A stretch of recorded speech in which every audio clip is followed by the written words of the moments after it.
Assalamu alaikum guys. Our today's topic is cell wall.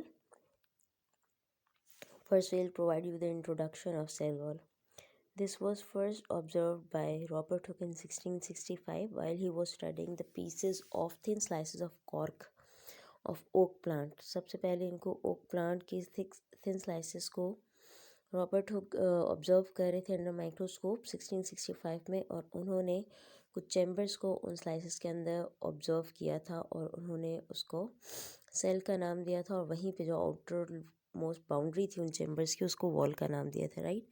But formal discovery की अगर हम बात करते हैं, that was done in 1804 by Karl Rudolphi and J.H.F. Link, और उन्होंने ये प्रूव किया था अंडर माइक्रोस्कोपिक स्टडी के सेल जो होते हैं उनके अंदर, प्लांट सेल्स स्पेशली जो होते हैं उनके अंदर इंडिपेंडेंट सेल वॉल्स हुआ करती हैं, राइट। सेल वॉल जो है that is the structural layer of plant cells that is situated outside the cell membrane के बाहर की साइड पे ये हुआ करती है, ठीक है। टफ होती है, फ्लेक्सिबल होती है, रिजिड होती है, और ये प्रोटेक्शन और सपोर्ट प्रोवाइड करती है प्लांट सेल को। बैक्टीरिया में भी सेल वॉल हुआ करती है, ठीक है। बैक्टीरिया क्या है, प्रोकैरियोटिक ऑर्गेनिजम्स हैं, उनकी स्टडी को बैक्टीरियोलॉजी कहते हैं, और ये बैक्टीरियोलॉजी इज़ द फर्दर सब ब्रांच ऑफ माइक्रोबायोलॉजी। इनको एंटनी वॉन लेeuwenhoek ने 1970s में फर्स्ट टाइम डिस्कवर किया था। बैक्टीरियल सेल वॉल के फंक्शंस की अगर हम बात करते हैं तो ये ऑस्मोटिक शॉक से बचाती है, बैक्टीरिया को फिजिकल डैमेज से बचाती है, प्लस सेल के अंदर और बाहर जो ट्रांसपोर्ट ऑफ मटेरियल्स होते हैं उसको करती है। And a very special quality is found in bacterial cell wall that protect the bacteria from antibiotic. उसके अंदर ये जेनेटिक इन्फॉर्मेशन ऑटोमेटिकली एडेड होती है कि वो इस बैक्टीरियल सेल को एंटीबायोटिक से बचाती है, और अगर कोई हार्म होता है, हार्म प्रोड्यूस होता है, कोई अलार्मिंग सिचुएशन होती है तो ये टॉक्सिन प्रोड्यूस करती है। इसके अलावा अगर बैक्टीरियल सेल के आसपास कोई टॉक्सिक इन्वायरमेंट है तो इसको टॉलरेट करने की कैपेबिलिटी भी प्रोड्यूस करती है बैक्टीरियल सेल में, right. It also does the protein synthesis, it move the cells, and it also store the minerals for the cell uses. Fungus की बात करते हैं, फंगी के अंदर भी सेल वॉल हुआ करती है। फंजाई या फंगी की मोस्टली बात करते हैं, यूकैरियोटिक नेचर होते हैं, मल्टी सेलुलर भी होते हैं, यूनिसेलुलर भी हुआ करते हैं, प्लस इनके अंदर स्पोर फॉर्मेशन होती है जब ये खुद को रिप्रोड्यूस करते हैं, और इनके अंदर क्लोरोफिल नहीं हुआ करता है, राइट।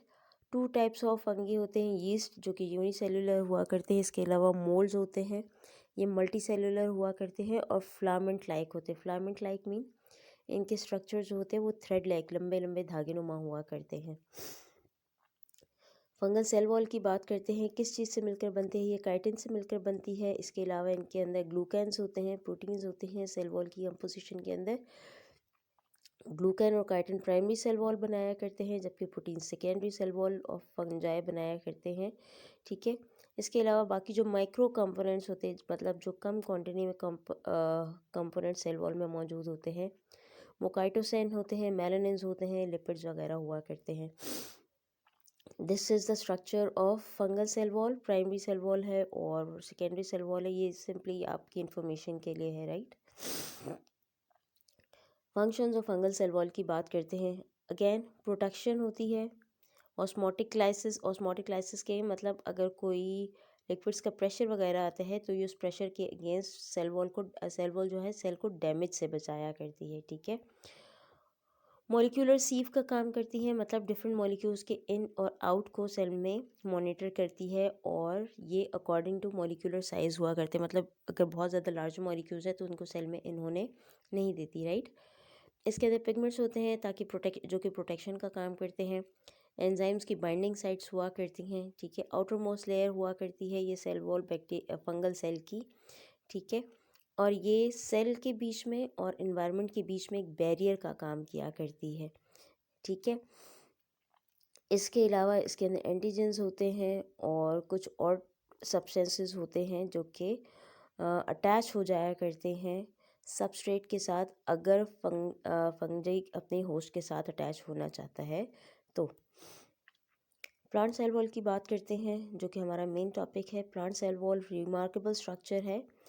ये मेन डिफरेंस प्रोवाइड करता है between plant cells and the other eukaryotic cells, यानी एनिमल सेल्स के बीच में ये एक मेजर डिफरेंस है। रिजिड हुआ करती है, प्लांट को एक वेल डिफाइंड शेप प्रोवाइड किया करती है, right. It is the outer membrane of the plant cell and it is obviously strength provide करती है ये, ठीक है। जब और ये सेल मेम्ब्रेन की भी बाहर हुआ करती है। अगर प्लांट सेल की बात करते हैं तो सबसे आउटर मेम्ब्रेन जो है वो सेल वॉल है, उसके बाद सेल मेम्ब्रेन हुआ करती है। सेल मेम्ब्रेन थोड़ी सी सॉफ्ट हुआ करती है, ठीक है, जबकि सेल वॉल जो है वो रिजिड स्ट्रक्चर हुआ करती है और प्लांट को डेफिनेट शेप प्रोवाइड करती है। Components of plant cell wall की बात करते हैं। It is compose of 4 parts: middle lamella, primary cell wall, secondary cell wall and tertiary cell wall. 3 cell walls हुआ करती है, प्राइमरी, सेकेंडरी, टर्शरी। और जैसे जैसे हम primary to tertiary to and as we move from primary cell wall to tertiary cell wall, the rigidity increases. This is the structure of plant cell wall, जिसमें middle lamella भी आपको नज़र आ रही है, प्राइमरी सेल वॉल भी नज़र आ रही है, प्लस सबसे नीचे जो येलो और ग्रीन में है that is the plasma membrane, ठीक है। और इसमें क्लोज लिंकिंग ग्लाइकन्स जो हैं वो इसकी स्ट्रेंथ को फर्दर इंक्रीज़ किया करते हैं। मिडल लेमेला की बात करते हैं, ये क्या हुआ करता है, ये 2 सेल्स के बीच में एडजेसेंट हुआ करता है। It is present between 2 adjacent cell, मतलब 2 नेबरिंग सेल के बीच में ये मिडल लेमेला हुआ करता है और 2 सेल्स के बीच में कनेक्शन प्रोड्यूस किया करता है, right. It is situated outside the primary cell wall and made up of calcium and magnesium pectate. ये इसकी कॉम्पोजिशन के केमिकल कंपाउंड्स हैं और ये इसी तरह से एक्ट करते हैं जैसे दो ब्रिक्स को आपस में सीमेंट जोड़ता है, तो मिडल लेमेला भी 2 सेल्स को आपस में ऐसे ही जोड़ती है, ऐसे ही होल्ड करके रखती है। प्राइमरी सेल वॉल की बात करते हैं। Primary cell wall is situated after middle lamella, flexible होती है, थिन होती है, एक्सटेंसिबल होती है। एक्सटेंसिबल मीन ये थोड़ा सा खुद के साइज़ को इंक्रीज़ भी कर देती है due to flexibility, right. And this is actually responsible for the growth and expansion of the plant cell. This is the backbone of primary cell wall. The backbone of primary cell wall is formed by cellulose and fibrils. Cellulose से मिलकर ये बनी भी होती है primary cell wall. इसके अलावा इसके अंदर कुछ मैट्रिक्स भी हुआ करते हैं और मादा भी होता है जो कि इसके थिकनेस को फर्दर इंक्रीज़ करता है, जो कि हेमी सेल्यूलोज होते हैं, पैक्टिन कंपाउंड्स होते हैं, लिपिड्स होते हैं या फिर प्रोटीन्स हुआ करते हैं। ये इसकी फर्दर कंपोजिशन में एडेड कंपाउंड्स हैं। This is the structure of primary cell wall, जिसमें ग्रीन कलर में आप लोग को मिडल लेमेला नज़र आ रहा है। उसके बाद जो है थिन ये ब्लू स्ट्रिप तक आपके पास प्राइमरी सेल वॉल है, ठीक है। सेकेंडरी सेल वॉल की बात करते हैं, मैंने पहले भी कहा कि जैसे जैसे हम मूव करते हैं primary to secondary and then to tertiary, तो रिजिडिटी ऑफ सेल वॉल जो है वो इंक्रीज़ हो जाती है, right. It is extremely rigid and provide the strength. Not found in all types of cell. जो न्यू जनरेटेड सेल्स होते हैं, न्यूली डिवाइडेड सेल्स होते हैं, उनके अंदर सिर्फ प्राइमरी सेल वॉल होते हैं। जब वो सेल पुराने हो जाते हैं तो उनमें फिर ग्रेजुअली सेकेंडरी सेल वॉल बन जाती है और ये ज़्यादा सख्त हो जाते हैं। सेकेंडरी सेल वॉल वाले जब ज़्यादा पुराने हो जाते हैं तो उनमें टर्शरी बन जाती हैं, ठीक है। तो अगर हम पैरेन्काइमा सेल्स की बात करते हैं, जो न्यूली फॉर्म सेल्स होते हैं, तो उनमें सिर्फ प्राइमरी सेल वॉल होते हैं। जब वो ब्रांचेस में कन्वर्ट होना शुरू हो जाते हैं, थोड़े पुराने हो जाते हैं, now they have the secondary cell wall as well, due to which the branches are more rigid and they have more strength, right. It consist of 3 layers. इसकी फर्दर 3 लेयर्स हुआ करती हैं, S1, S2 और S3, जो कि outer, middle और inner हुआ करती हैं कंपैरेटिवली रिस्पेक्टिवली, राइट। अगर composition of secondary cell wall की बात करते हैं तो इसमें सेलुलोज होता है, हेमी सेलुलोज होता है और लिग्निन हुआ करते हैं। And there is the diagram of secondary cell wall. Tertiary cell wall की बात करते हैं। टर्शरी सेल वॉल सिर्फ कुछ सेल्स में, प्लांट सेल्स में होती है, स्पेशली जो हम स्टेम रीजन की बात करते हैं, वेरी ओल्ड ब्रांचेस की बात करते हैं, तो वहाँ पे टर्शरी सेल वॉल, वहाँ पे मौजूद सेल्स के अंदर टर्शरी सेल वॉल हुआ करती है, right. So it is found in few cells of the plant. ये ड्राई रेजिड्यू होता है, it is considered to be dry residue of protoplast. कि ये प्रोटोप्लास्ट क्या है, जिसको हम साइटोप्लाज्म भी कहते हैं, जब वो पुराना हो जाता है कुछ सेल्स के अंदर तो ये सख्त हो जाया करता है, डेड हो जाया करता है और ये आउटर साइड्स पे मूव कर जाया करता है सेल्स की, और ये टर्शियरी सेल वॉल बना लिया करता है, राइट। टर्शियरी सेल वॉल की अगर हम कॉम्पोजिशन की बात करते हैं तो उसमें सेलुलोज और हेमीसेलुलोज तो होता है, लेकिन इसके अंदर जाइलान प्रेजेंट होता है जिसकी वजह से ये ज़्यादा सख्त हो जाया करती है, राइट। लास्ट पार्ट की बात करते हैं, दैट इज़ प्लाज्मोडेस्माटा। प्लाज्मोडेस्माटा जो है प्रोटोप्लाज्मिक स्ट्रैंड्स हैं जो कि कनेक्ट करते हैं दो नेबरिंग सेल के प्रोटोप्लाज्म को, ठीक है। यहाँ पे अगर हम इस चीज़ की बात करते हैं और इस कनेक्शन की बात करते हैं, this is the protoplasmic connection between two adjacent cell. दो नेबरिंग सेल के बीच में ये प्रोटोप्लाज्म का कनेक्शन है, मतलब इसके थ्रू जो मटेरियल्स हैं, सब्सटेंसेस हैं, वो एक सेल से दूसरे सेल के अंदर ट्रांसफ़र हो सकते हैं, ठीक है। This is providing the connection to the whole cell, right. इसका डायमीटर की अगर हम बात करते हैं तो वो 40 to 50 नैनोमीटर तक हुआ करते हैं। That is a very small unit for the measurement of diameter of anything. This is the detail of the composition of cell wall. Carbohydrates हुआ करते हैं इसके अंदर, इसके अलावा सेलुलोज होता है, पैक्टिन होते हैं, हेमीसेलुलोज होते हैं। सेलुलोज की बात करें, पैक्टिन की बात करें या हेमीसेलुलोज की बात करें, these all are the complex compounds of carbohydrates and a part of that cell wall also contain proteins and phenolics alcoholic compounds होते हैं, ठीक है। सेलुलोज की अगर हम बात करते हैं तो शेप और स्ट्रेंथ प्रोवाइड करता है। कंपोजिशन में 20 to 30% of dry weight of primary cell wall हुआ करते हैं, जबकि 40 to 90% जो है सेकेंडरी सेल वॉल में, ये अगर वेट के लिहाज से देखें तो सेलुलोज होते हैं। मतलब major composition secondary cell wall में सेलुलोज की हुआ करती है, जबकि प्राइमरी सेल वॉल में ये कंपैरेटिवली लेस अमाउंट में हुआ करता है, राइट। पैक्टिन्स की बात करते हैं। पैक्टिन्स क्या है? ग्रुप ऑफ पॉलीसैकेराइड्स, और pectins are present in high concentration in middle lamella, ठीक है। और इनका काम क्या है? सीमेंट की तरह एडजस्ट करना, सीमेंट की तरह ज्वाइन करना दो नेबरिंग सेल्स को। और पॉलीसैकेराइड्स क्या होते हैं? Polysaccharides are also the complex compounds of carbohydrate. Hemicellulose की बात करते हैं, ये भी मैट्रिक्स होता है पॉलीसैकेराइड्स का। पॉलीसैकेराइड मिक्सचर हैं, कार्बोहाइड्रेट्स हैं, और इसमें डिफरेंट टाइप के शुगर्स होते हैं। अच्छा, डिफरेंट टाइप के sugars mean again we are talking about the carbohydrates, right. Xylan जो है टर्शियरी सेल वॉल में हुआ करती है सबसे ज़्यादा, जबकि प्राइमरी और सेकेंडरी सेल वॉल में इसकी कॉन्सेंट्रेशन कम हुआ करती है, राइट। प्रोटीन्स की अगर हम बात करते हैं, डिफरेंट टाइप के प्रोटीन्स प्रेजेंट होते हैं सेल वॉल के अंदर, जिनमें से ज़्यादातर का काम क्या है? लिंक करना होता है कार्बोहाइड्रेट्स को और फैट्स को आपस में, ठीक है। There is a difference between primary and secondary cell wall.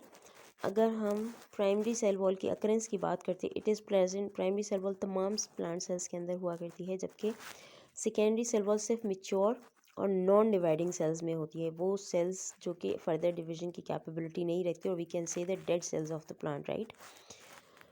Position की बात करते हैं तो ये inside primary cell wall inside of middle lamella होती है, जबकि secondary cell wall inside of primary cell wall होती है। मतलब सबसे पहले मिडिल लेमेला, फिर प्राइमरी सेल वॉल, और इसके बाद सेकेंडरी सेल वॉल हुआ करती है। नेचर की बात करते हैं, प्राइमरी सेल वॉल इलास्टिक और थिनर हुआ करती है, जबकि सेकेंडरी सेल वॉल इनइलास्टिक होती है, रिजिड होती है, थिक हुआ करती है, इसके अंदर कोई फ्लेक्सिबिलिटी नहीं हुआ करती है। नेचर ऑफ ग्रोथ की बात करते हैं तो ये इन टिश्यूज़ सेक्शनल होती है, जबकि ये एक्सेलरेशनल होती है। सेकेंडरी सेल वॉल में एक्सेलरेशन के थ्रू ग्रोथ हुआ करती है, मतलब सेल के अंदर फर्दर कंपोनेंट बनते हैं और ये सेकेंडरी सेल वॉल को बाहर की तरफ धकेल दिया करते हैं, ठीक है। अगर हम पिट्स की बात करें, पिट्स क्या होते हैं? सुराख हुआ करते हैं जो कि सेल वॉल के अंदर कुछ सेल वॉल के अंदर हुआ करते हैं। तो प्राइमरी सेल वॉल के अंदर ये सुराख एब्सेंट हुआ करते हैं, जबकि सेकेंडरी सेल वॉल के अंदर ये प्रेजेंट होते हैं, ठीक है। एडिशनल मटेरियल्स की बात करते हैं, primary cell wall majorly cellulose से मिलकर बनती है, जबकि सेकेंडरी सेल वॉल के अंदर लिग्निन भी होता है, सब सेबरिन भी होता है, और क्यूटिन वगैरह भी हुआ करते हैं, राइट। अमाउंट ऑफ सेलुलोज की बात करते हैं, प्राइमरी में लो होता है, ज़्यादा कार्बोहाइड्रेट्स हुआ करते हैं सिंपल, जबकि सेकेंडरी वॉल के अंदर सेलुलोज की क्वांटिटी ज़्यादा हुआ करती है, जिसकी वजह से ज़्यादा सख्त हो जाया करते हैं, राइट। एक्सटेंसिबिलिटी की बात करते हैं, मतलब ये फर्दर अपने साइज़ को इंक्रीज़ कर सकते हैं, एक्सटेंस कर सकते हैं या नहीं। तो प्राइमरी सेल वॉल एक्सटेंसिबिलिटी रखती है क्योंकि ये थिन होती है और इलास्टिक हुआ करती है, जबकि सेकेंडरी सेल वॉल के अंदर ज़्यादातर एक्सटेंसिबिलिटी एब्सेंट हुआ करती है। अरेंजमेंट ऑफ फाइब्रल्स की बात करते हैं, मतलब जो सेलुलोज के फाइबर्स होते हैं या कार्बोहाइड्रेट के फाइबर्स होते हैं, उनकी अटैचमेंट क्या बहुत क्लोज होती है या लूजली होती है। तो प्राइमरी सेल वॉल में ये वेवी होते हैं, लूजली होते हैं, इसी वजह से ये इलास्टिक होती है। जबकि अगर हम सेकेंडरी सेल वॉल की बात करते हैं तो उसमें क्लोज होते हैं, स्ट्रेट होते हैं और पैरेलल अरेंजमेंट होती है। क्योंकि ये क्लोज होते हैं और पैरेलल अरेंज हुए होते हैं, इससे रिजिड हो जाया करते हैं, राइट। वाटर की बात करते हैं कि प्राइमरी और सेकेंडरी में कितना हुआ करता है, मॉइस्चर कितना होता है। तो प्राइमरी सेल वॉल में मोर देन 60% हुआ करता है, जबकि सेकेंडरी वॉल में 30 to 40% हुआ करता है। फंक्शन ऑफ सेल वॉल की बात करते हैं, ये मॉर्फोलॉजिकली स्ट्रेंथ प्रोवाइड करती है, ग्रोथ प्रोवाइड करती है तमाम, और डेवलपमेंट प्रोवाइड करती है तमाम प्लांट सेल्स को। स्पेशली प्राइमरी सेल वॉल जो है वो ग्रोथ और डेवलपमेंट प्रोवाइड करती है, ठीक है। प्रोटेक्ट करती है प्रोटोप्लाज्म को अगेंस्ट एनवायरमेंटल चेंजेस, बैक्टीरिया से या फंगल पैथोजेंस वगैरह से। रिजिड स्ट्रक्चर्स होते हैं जो कि होल्डिंग कैपेसिटी देते हैं, होल्डिंग कैपेबिलिटी देते हैं प्लांट के डिफरेंट पार्ट्स को अगेंस्ट द ग्रेविटेशनल फोर्सेस। ये ज़मीन की ग्रेविटी के अगेंस्ट प्लांट को एक ही जगह पे फिक्स होने में ये हेल्प किया करते हैं, स्पेशली स्टेम को और ब्रांचेस को, ठीक है। They are involve in transport